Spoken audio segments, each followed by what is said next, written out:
For those of you who are destemming elderberries by hand, I think I have something here that you'll probably want to know. I've destemmed elderberries by hand. I had a 5-gallon bucket. It took me more than a half hour. I was slamming them against the sides of the bucket and then peeling them off by hand, and it just took a long time.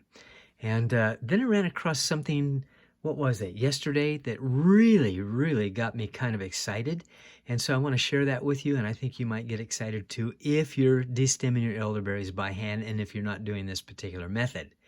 And so I found a guy on YouTube that was destemming his elderberries in a very short period of time. He would put a mass of elderberries like that, shown in the bottom right-hand corner, put them on this mesh screen, and then he would make a circular motion with his hand, pressing gently, and the berries would destem and come off and fall through those holes.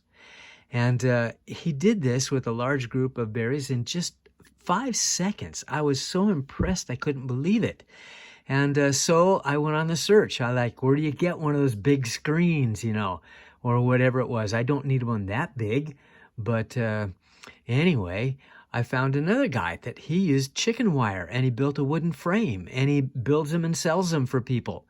The only challenge I had with that was that's kind of small because I'd like to put over a 5-gallon bucket, and also it's made of wood, and you're going to have to clean these things, and that might be a bit of a problem if you're getting your wood wet and bacteria growing there and stuff like that. So that wasn't really an option so far as I was concerned.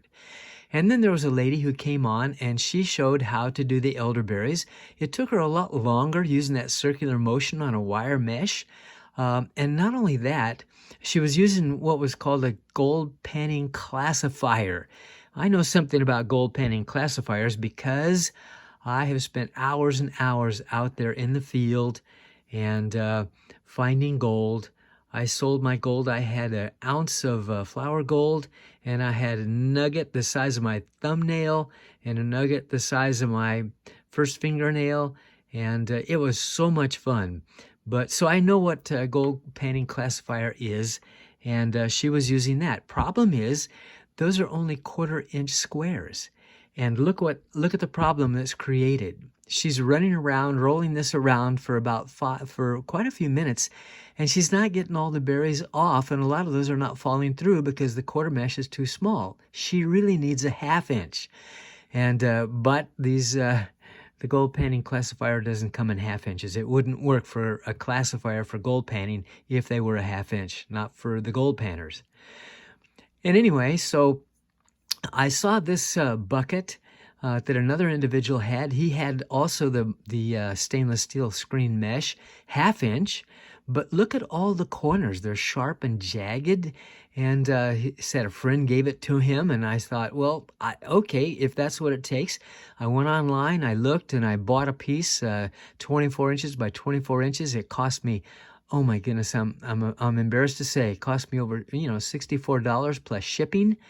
And then I found that the thing was not welded so that it was a solid piece like that. You could move your hand slightly on either side, and it would just change that from a square to a rectangle. And it was just, anyway, I woke up at 4:30 this morning thinking, how am I going to fabricate something with this piece of expensive stuff that I just bought? And so anyway, I worked on it, and I ended up fabricating my own. It took hours and hours. I had to use one of my wife's closet shelves, and then I used a circular grinder to cut the stuff out of the middle, so the berries could fall through. And then I had to go around the edges and bend all those edges up after I'd clipped them to a certain length. And I finally finished up, and I know this is going to work great. And it's very solid, but it's not really practical for me to tell my friends, oh, do what I did. Nah, that wasn't the really good thing. So today, after finishing the rack, just a few hours later, I was on YouTube watching the videos again. I'd watched about 80 to 100 of those, I guess, maybe. And finally, this guy shows up. And he's on YouTube, and it's 7 years old, and he simply takes a cooling rack and he puts it over a cake pan. And it worked so well, and it and he didn't have any fuss or anything like that.